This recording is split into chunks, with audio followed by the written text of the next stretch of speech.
Gaza में Israeli बलों और हमास लड़ाकों के बीच भीषण जंग जारी है। हमास लड़ाके घात लगाकर इजरायली सैनिकों और उसके टैंकों को तबाह कर रहे हैं। इससे बौखलाए इजरायली पीएम नेतन्याहू ने गाजा में अपने अभियान को तेज करने का ऐलान किया है। इस कड़ी में उत्तरी गाजा के जबालिया में इजरायली बलों ने अपने ऑपरेशन को धार दी। इजरायली जवानों ने ओल्ड स्ट्रीट पर रिफ्यूजी लोगों की साइट पर निशाना बनाया।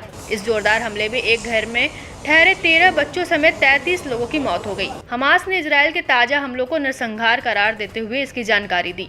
दावा है कि इजरायली हमला गाजा के उत्तरी इलाके में मेडिकल और इमरजेंसी सेवाओं की भारी कमी के बीच हुआ। बताया तो ये भी जा रहा है कि इजरायली सेना की ओर से लगाए गए सख्त घेराबंदी के चलते हुआ। बताया जा रहा है कि गाजा का पूरा उत्तरी तीसरा हिस्सा इजरायल के जमीनी आक्रमण का पहला लक्ष्य था।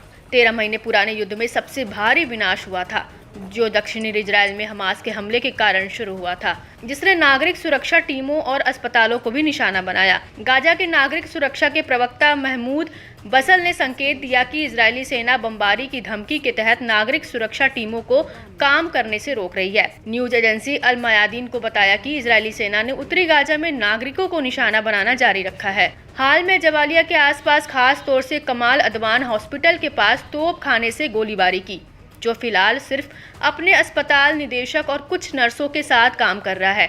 गाजा के नागरिक सुरक्षा के प्रवक्ता ने अंतर्राष्ट्रीय संगठनों से लोगों की सुरक्षा और मेडिकल टीमों को उत्तरी गाजा में वापस जाने की अनुमति देने के लिए दबाव डालने की अपील की। बीते 400 दिनों से अरब जगत और अंतर्राष्ट्रीय समुदायों ने मुंह तोड़ रखा है। इस दौरान महमूद बसल ने दावा किया कि इजरायली सेना पट्टी के उत्तरी हिस्से में रिफ्यूजी कैंपों और घरों पर बमबारी करने की तैयारी में है। बसल ने अल मयादीन को बताया कि जबालिया शरणार्थी शिविर में अल अलोश परिवार के करीब 37 सदस्य थे। अस्पताल प्रशासन ने बुनियादी सप्लाई चेन, आपातकालीन सेवाओं और उत्तरी गाजा पर घेराबंदी हटाने का आह्वान किया। कमल अदवान अस्पताल के डायरेक्टर अबू साफिया ने उत्तरी गाजा में बच्चों और बड़ों दोनों के कुपोषण और भुखमरी पर चिंता जताई। साथ ही भोजन और मेडिकल सप्लाई की कमी के बीच अस्पताल के कर्मियों को एक दिन का भोजन उपलब्ध कराने में गंभीर कठिनाइयों की भी पुष्टि की। गाजा सरकार ने अमेरिका और पश्चिम के समर्थन से इजरायल के नेतृत्व में चल रहे नरसंहार अभियान के 400वें दिन नए आंकड़े जारी किए।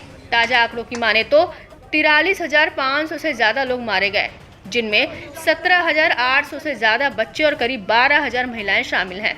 गाजा सरकार के मीडिया कार्यालय के अनुसार 1,054 चिकित्सा कर्मी और 85 नागरिक सुरक्षा कर्मी मारे गए हैं, जबकि पत्रकारों की संख्या बढ़कर 188 हो गई है। इस बीच इजरायली सेना ने जमीन, समुद्र और हवा से गाजा के अलग अलग इलाकों पर बमबारी जारी रखी है।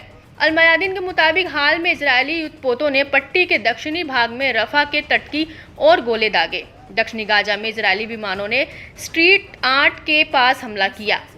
अल सबरा पड़ोस में एक घर को निशाना बनाया, जिससे कई लोग हताहत हुए।